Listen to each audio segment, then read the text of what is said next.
Hey, what's up everybody? I'm back again with another build video. This one's a little bit different. We're going to feature 4 builds, but what's so special about this video is we're going to look at my past 3 videos, or my past 3 Warlock build videos, pick my favorites from each subclass, and then have Stasis. I'm also going to go and talk about Stasis overall, and some of my thoughts and feelings about Luke Smith's talks about possibly sunsetting some of our supers in the future. So I think we should start out with my Warlock build, Nova Chase. So the most important things for this build is, of course, the Royal Chase, and make sure it has Thresh on it. That is the most important perk you could have on it. Full auto trigger system is good. I use it on mine. You can just hold down the trigger and you don't have to keep tapping, and it's good for the rate of fire. Now I'm going to get more into mods you put on your weapons and armor for this video.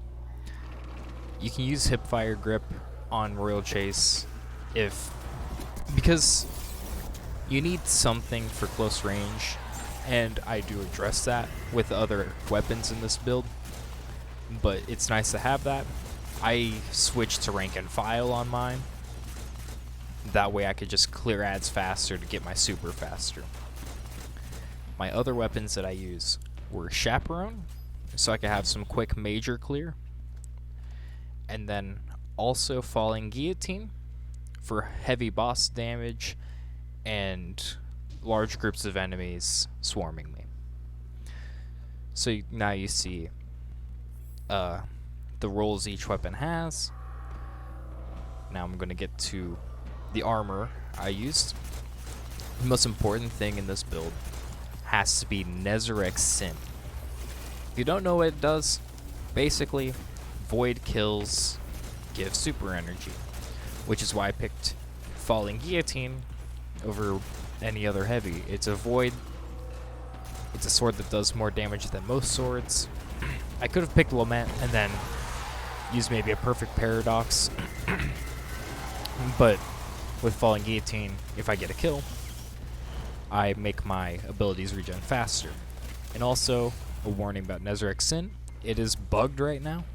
Normally your first kill should give you 5 seconds of Abyssal Extractors, but right now it only gives you 2, and every kill gives you 2 on top of that, up to 20. Now I'm going to get more into the armor mods that allow this build to thrive. So number 1, you should masterwork all your weapons. They'll drop orbs of light for you that you can pick up to help you charge your Nova Bomb faster.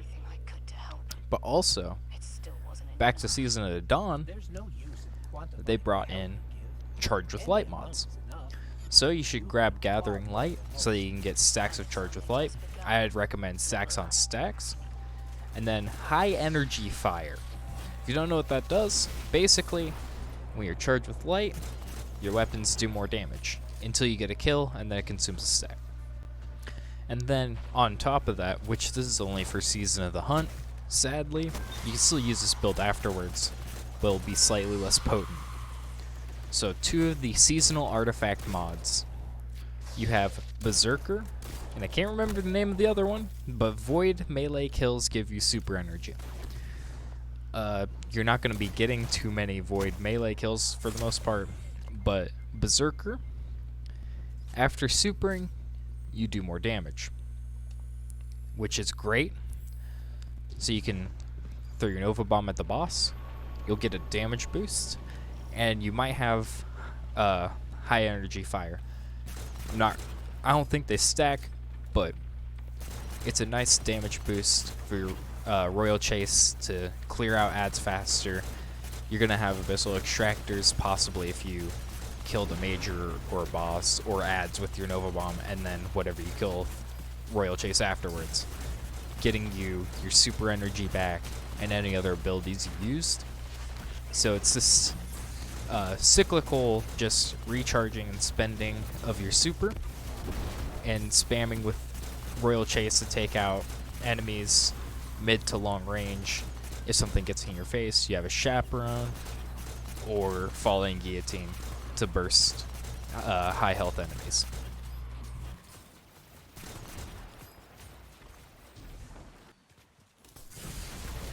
Now we have our Stormcaller build today, which is going to be Top Tree Stormcaller with Risk Runner and Verity's Brow. I think I called it Webhead due to the amount of arc webs that you produce. This build we're not going to go super deep in the mods because just the combination of Risk Runner and Verity's Brow is basically enough to do whatever you need. But there are some mods that we should touch on. As you can see in the gameplay, you tend to run into a problem throwing pulse grenades at your feet with killing yourself. So just be cautious of when you trigger Arc Conductor with your pulse grenades, as it can easily result in your end. So this build is recommended more so for fighting Fallen or large amounts of Thrall, just anywhere where you're going to take lots of arc damage naturally. But pulse grenades do help you in other content. Just recognize when you do it, there's a chance that you can end up killing yourself with it. So, first, I'm going to go over Risk Runner. If you don't know what it does, you take arc damage, triggers Arc Conductor. Arc Conductor gives you infinite ammo, more damage. You take less damage from arc, and you have a chance for your bullets to arc damage to other enemies. And then you pair this with Verity's Brow, where energy weapon kills give you stacks of death throws. Death throws makes your grenades recharge faster, and while death throws is active, throwing grenades recharges your teammates' grenades, and it just kind of ends up cycling. And of course you can't just have Risk Runner and grenades as your entire loadout. So I paired this with a sniper rifle. I just kind of had Long Shadow in my kinetic slot, so I used that. There are other snipers you can use. And then for my heavy, I use Temptation's Hook. I'm not exactly sure why I picked that exactly, but there are better options. You use a grenade launcher, rocket launcher, a machine gun. So the heavy slot is kind of whatever you want. I would highly recommend a sniper in your kinetic though. So now we're going to get on the armor mods. Again, we're going to capitalize on Charge with Light mods. There's less emphasis here than before, and in my solar build I'll show you. But again, we're going to go with, of course, stacks on stacks, Gathering Light, and high energy fire, just to increase our damage, but also Protective Light to help keep us from dying after we throw pulse grenades at our feet, or just in risky situations. Also, if you have an arc chest piece, you can use the mod where you take less arc damage, and I would highly recommend that. You can use discipline mods, but I would advise you to use strength mods instead, as storm trance last longer when your melee and grenade are filled, and you won't have a problem filling up your grenade, but melee you'll have a little bit more of a problem with filling. I did also end up using shield break charge, so every time I run into an arc shield and I break it, I get a charge for Charge with Light. And I keep saying stacks on stacks, I mean charged up. Stacks on stacks is different. Sorry about that.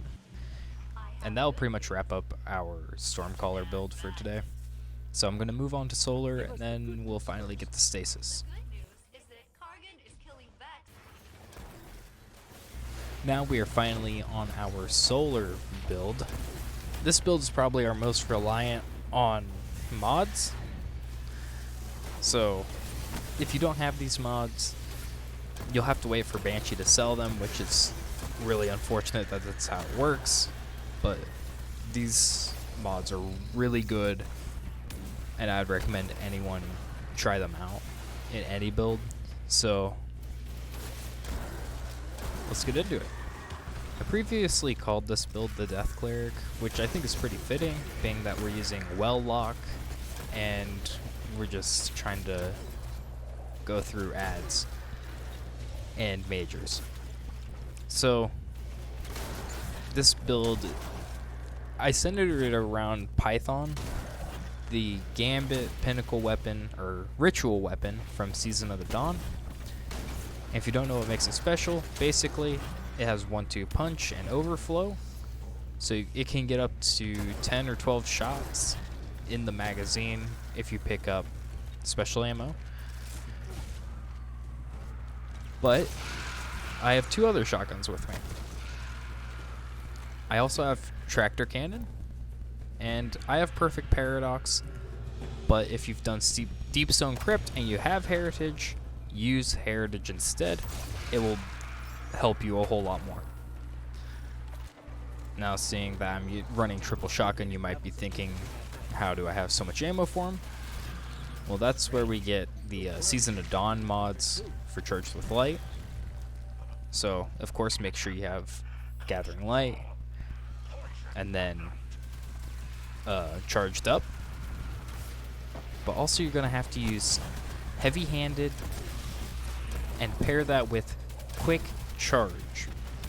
You could also do this build with fusion rifles, so maybe Glacioclasm with Bastion, or you could do 1K Voices.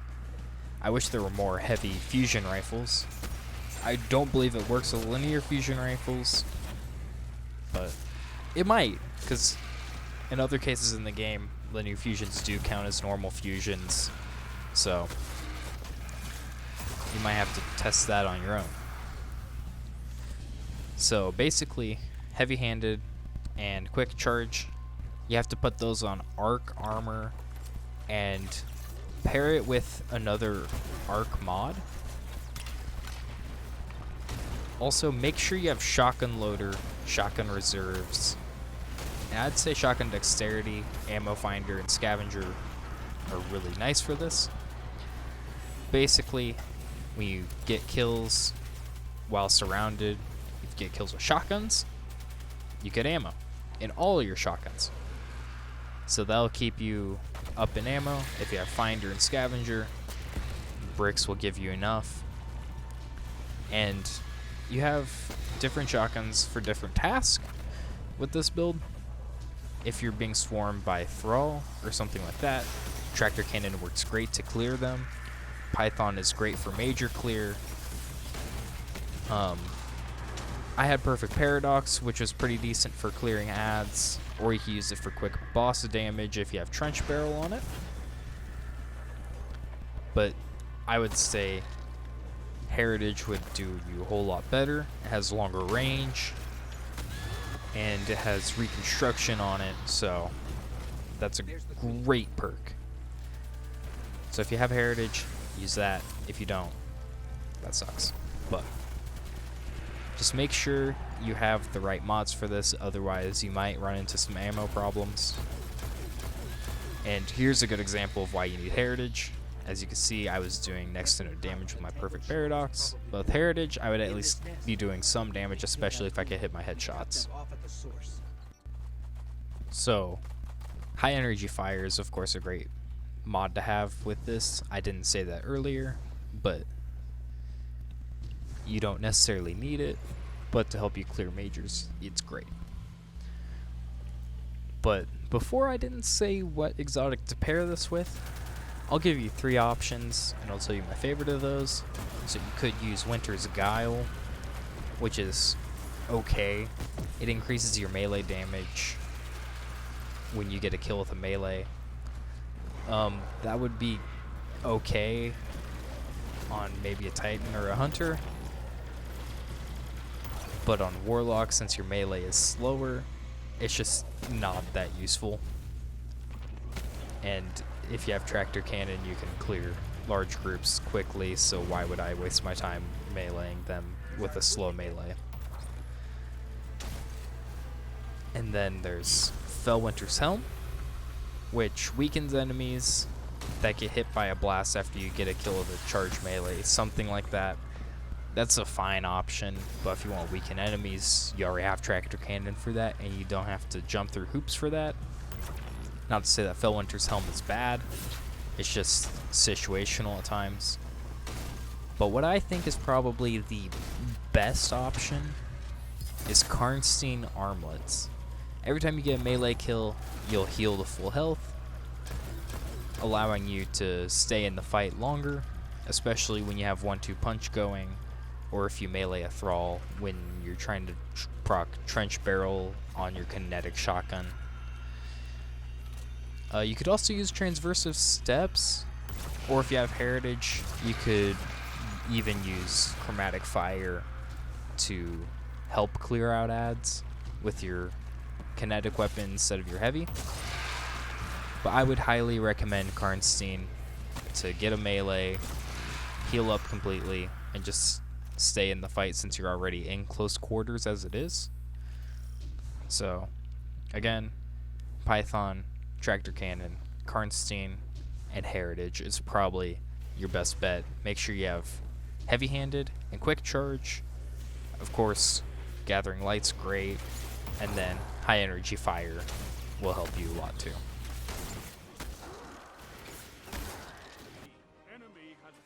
Alright, now I'm gonna finally make a Stasis build and finally talk about Stasis. So with Beyond Light, we got 3 new subclasses and a new, quoting Luke Smith, fully fledged damage type. I'll get more into that in a little bit, but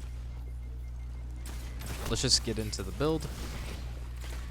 So I'm using Monte Carlo with Eye of Another World, and I threw on Felwinter's because it's one of the best weapons in the game right now.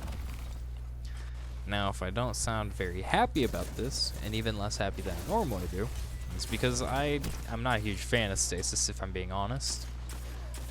For PvE, I'd just rather use light-based subclasses. They just feel more fun, and in Crucible, it's just not that fun anymore, because it's just who can CC the other team more.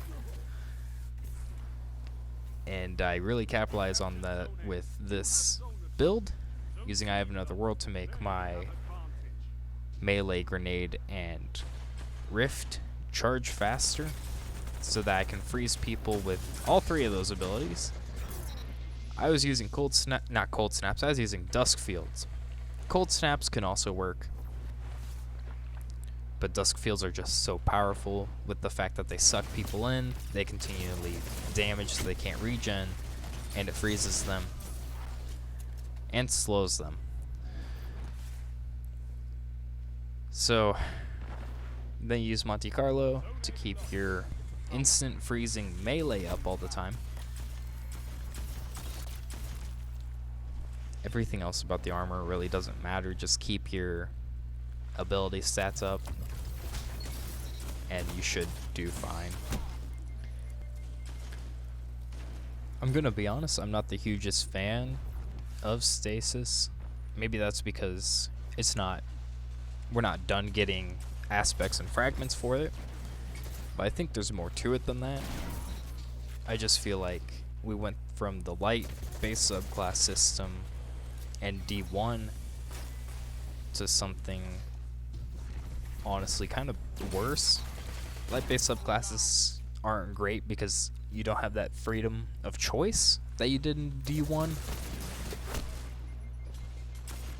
which we were supposed to get back to some degree with Stasis, but it honestly feels like there is only one tree, and again, we only have 2 of the aspects, and we're supposed to get more, and we're supposed to get more fragments.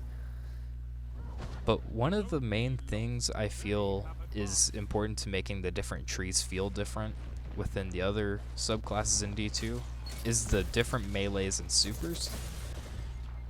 And in the future, I could talk about my ideas for different Stasis melees and supers for each class.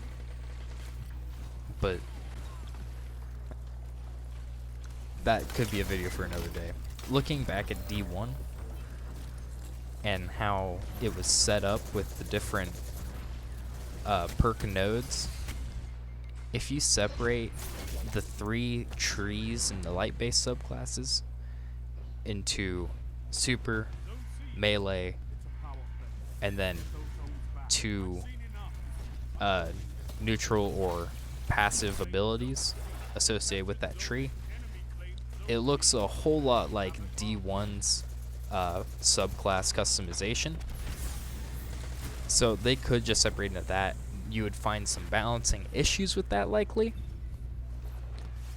But I mean, if we look at the launch of Stasis, Shadebinder was ridiculously overpowered at the beginning. Arguably every Stasis subclass is. And in my opinion, Shadebinder got nerfed too much compared to the other 2, especially with glacial walls being as powerful as they are on Titan and Hunter, with Warlock not having the ability to shatter them. But that's another thing. Another problem I have with Stasis is not only does it feel like there's only 1 tree per class, but also there isn't a whole lot of difference between the classes, which is my main problem with Luke Smith's comments about sunsetting different supers in the future. He said that the classes were too homogenous, which, yeah, I can see that to some degree. But we just had Stasis introduced, and all the classes, the main thing about Stasis is freezing and slowing your enemies and controlling the battlefield. They all do the same thing for the most part. They just have different ways they do it. So I don't know how you can say seriously that you want to get rid of things in the game because they make the classes too samey when you just launched Stasis and you said that you want to keep going forward with that in the future. It personally just doesn't make sense to me. I feel like Shadebinder, Revenant, and Behemoth are way too similar, but it's not that bad of a problem. It's just if you say you need to get rid of, say, Nova Warp because it's too similar to the other 2 classes, then why did we get 3 new Stasis subclasses that are basically the same thing with small differences? We even have the same grenade on every class. It's ridiculous. So, another thing that is a problem with Stasis for me is the quotes all summer long of, it's not just new classes, it's a fully fledged damage type. It is a damage type that is separate from kinetic and the 3 elements that we had before, but it's only abilities and Salvation's grip. I was expecting maybe some Stasis weapons, maybe not world drops, but maybe in the raid, just as, or maybe some Stasis shields on enemies, which we did see 1 in the Beyond Light campaign, I believe. It did not have its own special color. It was a white shield that you could only break a Stasis, but it was there. I was expecting it to come in as a damage type. Maybe we won't see that until Lightfall, when we might have 3 darkness subclasses. They might fully flesh out every darkness damage type. I'm just not sure. This is a build video, and my Stasis build is just kind of like, here's 2 exotics that make Stasis more annoying. But I mean, with Stasis there's not much you could do, and it is a PvP build, since I feel like that's more where Stasis is prevalent, because in PvE, yeah, it has its benefits, but I feel like in PvP it's much more valuable. Again, sorry for the rambling, but that's just my feelings on Stasis. I feel like it could have, the classes could be more different. Oh well on that. But my biggest problem is there weren't enough weapons on launch that had it. There were no shields for the most part. And the wording Luke Smith used more so than with that he said it. Yes, some subclasses are homogenous with other classes, but that's every Stasis subclass. That's my biggest problem with that and Luke Smith's thing. So, if you want to make Luke Smith not get rid of our supers, I recommend you to use Nova Warp and Siege Hammer. And I'm guessing for Gunslinger it'd be Blade Barrage that's in trouble, so just use those three and hopefully Daddy Luke does not delete all our supers. So yeah, if you would like to see a Stasis super in Melee expansion video, concept video, or even a corruption subclasses video, just tell me, and I'll probably do it at some point either way, but it would give me more motivation to go ahead and get it started and get it finished. So yeah, that's been my first overall build video. Next it'll be Titan, and that should be more straightforward. I just wanted to talk about Stasis for a bit and my problems with its launch. So yeah, Titan video coming Monday, I believe, so stick around for that. If you want to see more, subscribe, like this video so I can get more motivation to do these in the future, and comment what you liked, didn't like, ideas for builds, ideas to make this series better, and I'll see ya.